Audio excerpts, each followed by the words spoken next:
자유로운 투자자 이고은입니다. 지난 시간에 가치는 여러 층위로 구성되어 있고 핵심 가치를 어디까지 보는지는 투자자마다 다르다고 했죠. 저는 투자의 리스크를 줄이기 위해서 내재 가치에 집중하시기를 추천드렸고요. 이번엔 다양한 자산들마다 내재 가치를 측정하는 원리에 대해서 이야기를 해보겠습니다.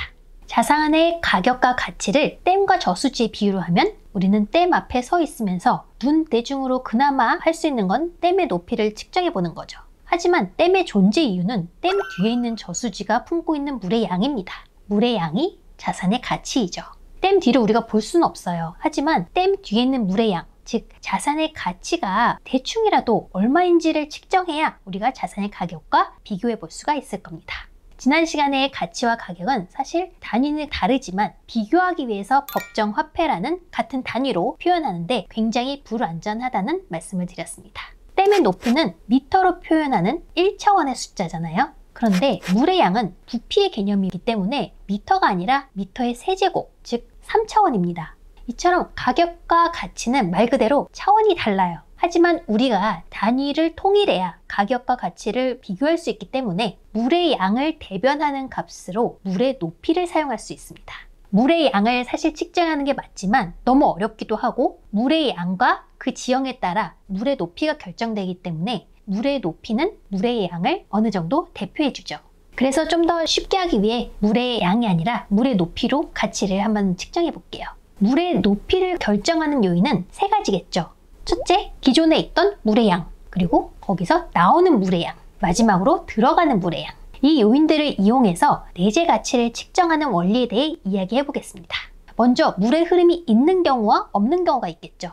물의 흐름이 없다면 기존에 있는 물의 양이 그냥 유지되는 상태입니다. 바다처럼 아주 큰 호수, 그런 상태죠. 기존의 물의 양, 즉 가치가 그대로 유지되고 있는 이런 자산이라면 가격은 통화량과 비교해서 가치 대비 가격이 적절하게 높은지 낮은지를 우리가 평가해 볼 수 있겠죠. 그럼 물의 흐름이 있는 경우라면 물의 흐름이 있어도 물의 양이 크게 변하지 않는 상태, 이거를 정상 상태라고 합니다. 들어오는 물하고 나가는 물의 양이 어느 정도 엇비슷해서 균형을 이루기 때문에 물의 높이가 크게 변하지 않는, 즉 가치가 크게 변하지 않는 상태를 말해요. 이런 자산의 예는 안정적인 월세가 나오는 부동산, 배당이 꾸준히 나오는 배당 귀족주, 이런 게 있습니다. 반면 시간에 따라서 자산의 가치가 변화하는 상태, 이거를 동적 상태라고 하는데요. 사실 거의 대부분의 자산이 여기에 해당됩니다. 여기서 우리는 고민을 해야죠. 물의 수위가 급변하고 있는데 물의 수위를 잘 측정할 수 있는 유의미한 물의 흐름은 어떤 게 있을까? 예를 들어서 테슬라가 지난 몇 년간 테슬라 댐 뒤에 있는 물의 양이 점점점 차오르고 있는데 우리는 이 물의 양을 측정하려면 뭘 봐야 할까요? 들어가는 물의 흐름은 일론 머스크, 그리고 테슬라의 임직원, 투자자들, 이런 분들의 돈과 시간의 에너지가 될 텐데 이거를 계량화하기는 좀 어렵죠. 대신에 테슬라 댐에서 나오고 있는 물의 흐름으로는 매출이 될 수 있습니다. 전세 레버리지 같은 경우는 어떨까요? 전세 레버리지 투자의 대상인 아파트의 경우에도 2년 또는 4년마다 전세금 보증금이 나오기 때문에 이게 나오는 물의 흐름으로 볼 수 있죠. 비트코인 같은 경우는 나오는 물의 흐름이 뚜렷한 게 없기 때문에 많은 사람들이 내재 가치가 없다고 비판하곤 합니다. 하지만 비트코인이라는 댐 뒤에 있는 저수지에는 수많은 사람들이 돈과 시간을 쏟아부어서 물을 점점 더 채워넣고 있습니다. 비트코인 채굴자들의 시간과 돈 에너지, 그리고 비트코인을 사용하는 사람들이 지불하는 수수료, 이런 것들이 비트코인 저수지를 점점 더 채우고 있죠. 그래서 들어가는 물의 흐름을 여기서 잡아서 우리가 비트코인의 내재 가치는 점점 높아지고 있다고 할 수 있고요. 스타트업과 같은 초기 회사도 마찬가지예요. 창업 초기라서 본격적으로 나오는 물의 흐름이 없을지라도 대표자나 아니면 팀원들의 시간 에너지, 투자자들의 돈 에너지가 이 스타트업에 물을 채워넣고 있다면 이 또한 가치가 커지고 있는 거죠. 다만 이 경우에는 계량하기가 좀 힘들긴 할 겁니다. 이처럼 우리가 내재 가치를 측정하려는 자산마다 이 자산의 가치를 가장 잘 대변해주는 물의 흐름은 어떤 것일까를 우리가 고민을 해봐야 합니다. 이 물의 양을 측정하기 위해서 가장 대표적인 물의 흐름이 무엇일까? 이걸 고민해서 선택을 했다면 이 물의 흐름을 누적해서 가치선을 구해볼 수가 있습니다. 저는 이걸 명목 현금 흐름의 누적이라고 부릅니다. 워렌 버핏은 내재 가치란 기업의 잔여 수명 동안 발생하는 현금 흐름을 현재 가치로 할인해서 가져온 값이라고 했습니다.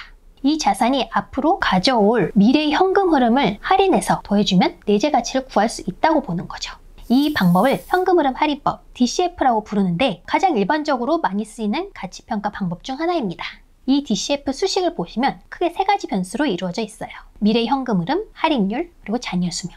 수식은 간단한데 문제점은 이 3가지 변수를 우리가 결정하는데 주관이 너무 많이 들어간다는 겁니다.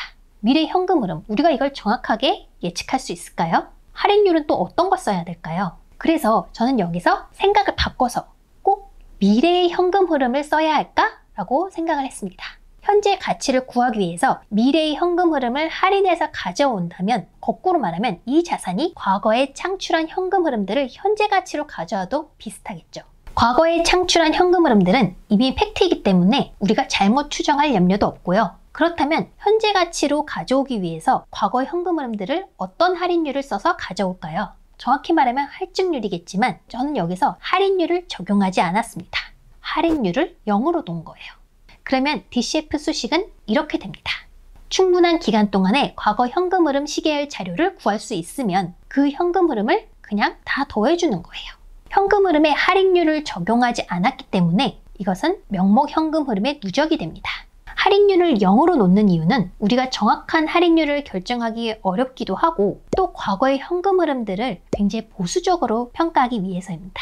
어떤 자산이 10년 전에 100만 원의 현금 흐름을 창출했다면 이건 사실 오늘날 기준으로는 100만 원보다 훨씬 더 높은 금액일 거예요. 하지만 우린 보수적으로 보기 위해서 그냥 100만 원으로 보는 거죠. 명목 현금 흐름을 누적해서 가치를 파악하는 이 방법은 현금 흐름 시계열이 있는 거의 모든 자산에 적용할 수 있습니다.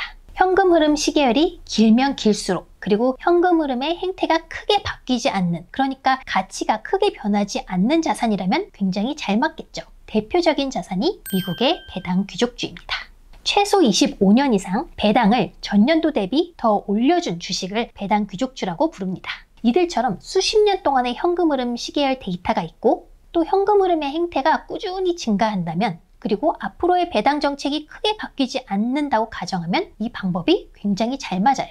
배당 귀족주 존슨앤존슨의 경우 과거 배당을 모두 합해서 명목 현금 흐름의 누적을 구해주고 엑셀에서 추세선 더하기를 클릭만 하면 엑셀이 자동으로 과거의 행태와 비슷한 경우의 추세선을 만들어줍니다. 이 추세선이 실제 데이터를 얼마나 잘 나타내 주는가를 확인하고 싶다면 R제곱을 확인하시면 됩니다. R제곱이 0.99로 1에 굉장히 가깝게 나왔죠. 그럼 우리 이 추세선이 데이터를 잘 나타낸다고 신뢰할 수 있습니다. 그럼 이 추세선은 배당 머신으로서의 존슨앤존슨의 가치를 나타내주는 거죠. 그러면 과거 시계열 동안 이 가치 추세선 대비해서 J&J의 가격이 어떻게 움직였는가를 분석을 하면 되는 거예요. 그러면 과거에 이 가치 대비 가격은 어떻게 움직였고 현재 가격은 가치 대비 고평가인지 저평가인지를 우리가 알 수 있습니다. 제가 저평가라고 해서 이 자산을 사야 한다거나 이 자산의 가격이 앞으로 오를 거다라는 의미는 아닙니다. 가치 평가의 이유가 뭐라고 했죠? 첫째, 터무니없는 고점 매수를 피하고, 그리고 둘째는 가치 측정을 통해서 우리가 이 투자를 했을 때 예상 투자 수익률을 알아보고 투자 결정을 하기 위함이라고 말씀드렸죠. 구체적인 적용 방법은 제가 다음 영상에서 다시 한 번 더 말씀드리겠습니다. 고맙습니다.